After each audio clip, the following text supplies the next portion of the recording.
Hello प्यारे बच्चों, ये है हमारी ईएमसी की वर्कशीट नंबर 5। और इसमें हमें क्या याद दिलाने की कोशिश की है? अंडरस्टैंडिंग सेल्फ, यानी कि स्वयं की समझ।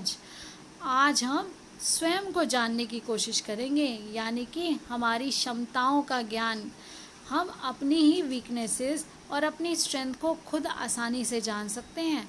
बेटा, कोई और इतनी आसानी से हमारी क्षमताओं को नहीं जान सकता, क्योंकि जब हम ये जानेंगे कि हम कौन सा काम बड़ी आसानी से और बहुत मज़े के साथ कर सकते हैं, वह कोई और नहीं बता सकता।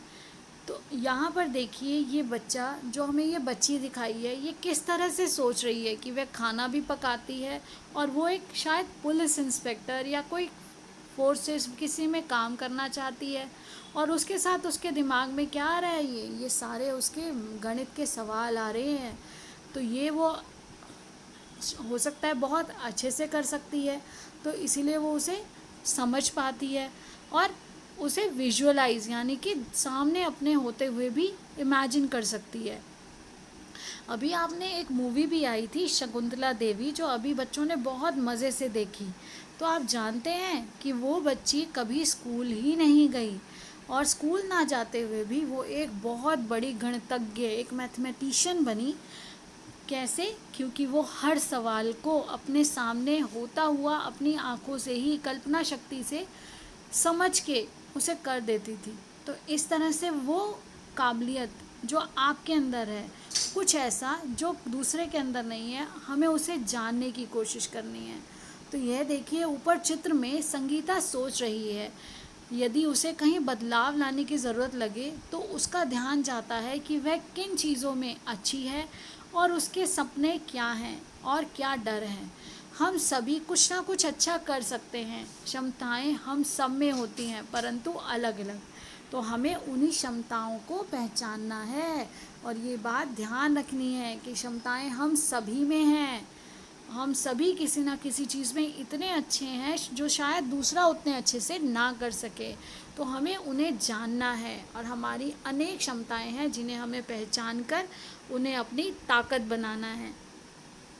आइए इसे करके समझते हैं। उन 5 वस्तुओं की लिस्ट बनाइए जो आपके घर में बहुत ज़्यादा इस्तेमाल होती हैं, और ऐसी 5 वस्तुएं की लिस्ट बनाइए जो आपके घर में इस्तेमाल तो होती हैं लेकिन बहुत कम इस्तेमाल होती हैं। दोनों प्रकार की वस्तुओं के नाम और उनके उपयोग नीचे तालिका में आपको लिखने हैं। बेटा, आप जो यहाँ पर चीज़ लिखेंगे, उस चीज़ का नाम जब यहाँ डालेंगे तो उसका उपयोग भी लिखेंगे कि वो चीज़ आपके किस काम आती है। अब ऐसे ही यहाँ पर जो जो आपके बहुत कम काम आती है लेकिन किस समय काम आती है, तो अब आपको वो 5 चीज़ें अपने आसपास देखनी है और उनकी इसमें लिस्ट बनाकर उनका उपयोग भी ज़रूर लिखना है उसके नाम के सामने कि आप उसका कहाँ इस्तेमाल करते हैं। फिर उसके बाद है बिना अपनी लिस्ट साझा किए। देखिए, हमने दूसरे को नहीं बतानी, हम इसको एक गेम की तरह दूसरे की क्षमताओं को भी जानने की कोशिश कर सकते हैं। जैसे आपने टावर बनाया था, तो हर किसी की अपनी समझ थी कि वो कौन से सामान को इस्तेमाल करके ऊंचे से ऊंचा और मजबूत टावर उस दिए हुए समय में बना सके। तो ऐसे ही अब आपको क्या करना है, इस लिस्ट को, अपनी लिस्ट को दूसरे को नहीं दिखाना। आप सभी परिवार के लोग या आप सभी दोस्त एक साथ बैठकर एक कागज़ पेन लेकर एक साथ बैठ सकते हैं और पहले अपनी जो लिस्ट है दूसरे को ना दिखाकर 5-5 वस्तुएं अपने आसपास देखिए जो आपके घर में बहुत ज़्यादा इस्तेमाल होती हैं, और ऐसी 5 वस्तुएं वो जो ज़्यादा इस्तेमाल नहीं होती। उसके बाद अपने दोस्त या परिवार के सदस्य द्वारा बनाई गई तालिका देखकर पूछिए कि उन्होंने उन चीज़ों को क्या सोचकर चुना। क्या कोई चीज़ ऐसी है जिसकी घर में बहुत कम आवश्यकता लग रही है, या इन चीज़ों की तरह आपकी कोई ना कोई क्षमताएं ज़रूर होंगी जिनका इस्तेमाल आप कम करते हैं। ऐसी कोई 2 क्षमताओं के बारे में हमें नीचे लिखना है। तो आप यहाँ पर अपनी, पहले हमने चीज़ों को जाना और इसी तरह से अपनी क्षमताओं को जानने की कोशिश करनी है कि ऐसी कौन सी 2 चीज़ें हैं जिसके लिए हमें सराहा भी जाता है और मैं बहुत जल्दी से उस काम को कर लेती हूँ, बाकियों से सबसे जल्दी और सबसे अच्छी तरह से, लेकिन फिर भी मैं उसे अपना अधिक समय नहीं देती, जबकि उसको अगर मैं अपना समय दूंगी तो क्या होगा, वो चीज़ हमारी ताकत बनेगी और आगे बढ़ने में हमारी सीढ़ी की तरह काम करेगी। सीढ़ी जैसी क्षमताएं, तो देखिए सीढ़ी जैसी क्षमताएं, हम एक सीढ़ी चढ़ने पर अगली सीढ़ी चढ़ते हैं। जब छोटा बच्चा बेटा पेन पेंसिल रंग को पकड़ना सीखता है, लाइनें डालना सीखता है, कर्व की लाइंस डालता है, स्ट्रेट लाइन डाली आपने, और धीरे धीरे आप अपने अक्षर का बनाना सीखते हैं, और अक्षर बनाना सीखने के बाद आप शब्द बनाना सीखते हैं।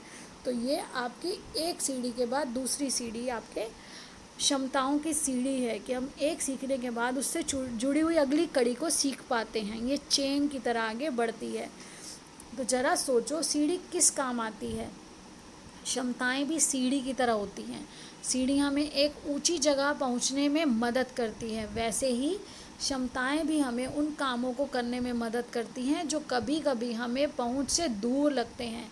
आइए विभिन्न क्षमताओं को पहचानने का प्रयास करते हैं।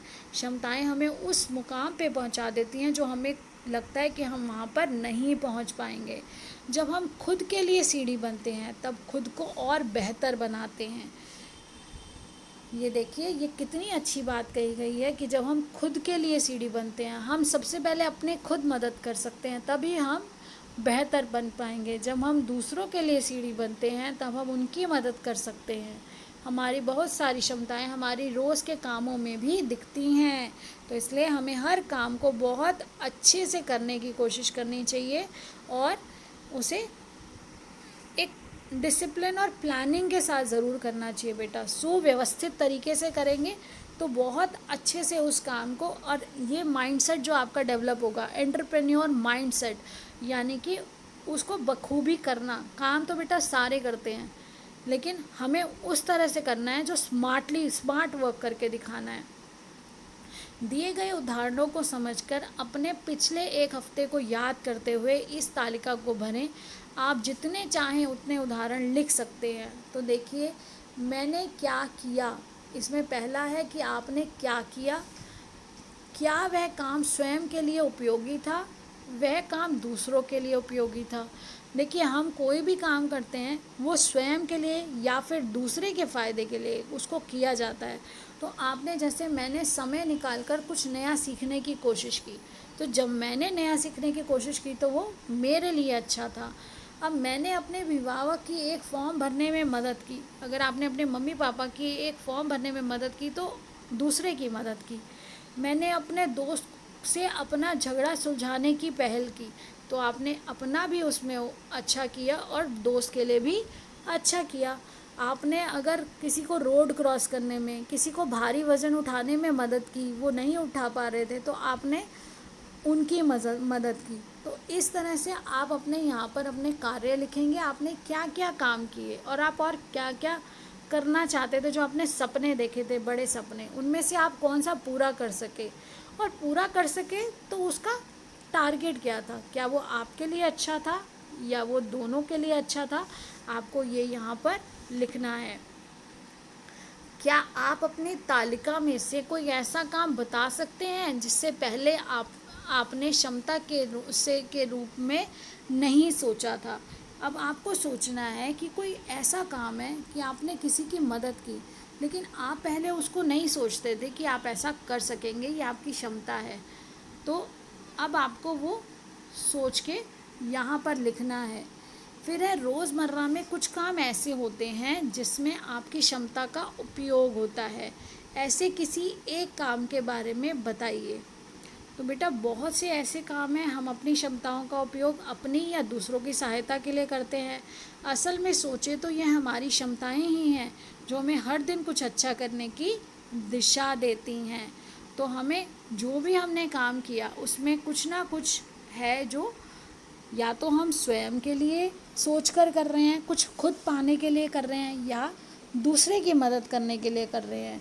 अगर मैंने किसी की मदद करने के लिए कोई सामान ला कर दिया, आप बाज़ार से सामान लाए, अगर स्कूल का सामान था, आप अपना कार्य पूरा करने के लिए लाए, अपना स्कूल का काम पूरा करने के लिए लाए, तो आप अपनी मदद अपने लिए उपयोगी था, इसलिए आपने वो काम किया।